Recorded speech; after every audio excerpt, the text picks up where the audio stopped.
Hello, how are you doing today? Let us start with two questions today. You know UI and UX are different, but what does that really look like in real life? And the second question would be, what are the 5 golden rules of good UX design? Let's break the first part down with examples you'll remember forever. So, you know UI and UX are different, but what does that really look like in real life? For example, imagine an ATM. UX is how easy it is to insert your card, follow instructions, and get your cash. If the process is quick and smooth, that's good UX. UI is how the buttons look, how the screen is laid out, and whether the font is readable. Another example would be, think about a coffee shop app. UX decides how simple it is to choose your drink, customize it, pay, and pick it up. UI decides if the icons are clear, the colors match the brand, and the buttons are in the right place. One last example, take a car dashboard. UX is how logically the controls are arranged and whether you can operate them without getting distracted. UI is the design of the buttons, the digital displays, and the overall look.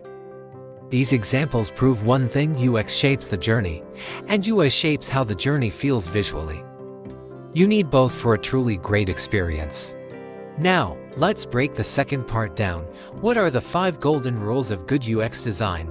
Good UX design can make the difference between a product people love and one they delete instantly. Here are 5 golden rules every designer should know. Rule 1, keep it simple. Every extra step, UI risks losing the user. Rule 2, be consistent. Buttons, colors, and layouts should feel familiar across the whole product. Rule 3, prioritize speed. People don't like waiting. Optimize for fast loading and quick responses. Rule 4, give feedback. Every click, tap, or swipe should have a visual or sound response so the user knows something happened. Rule 5, test and improve. No design is perfect from the start. Get feedback, run tests, and refine over time. Follow these 5 rules and your designs will not just work, they'll feel effortless. So best of luck. If you have any other topics in mind that you want me to cover, just mention them in the comments. I'll try my best to cover those as we embark on this creative learning journey together. One last thing, you can click the CC button on YouTube video to turn on subtitles or captions to understand better and make notes. Till then, take care and see you in the next video.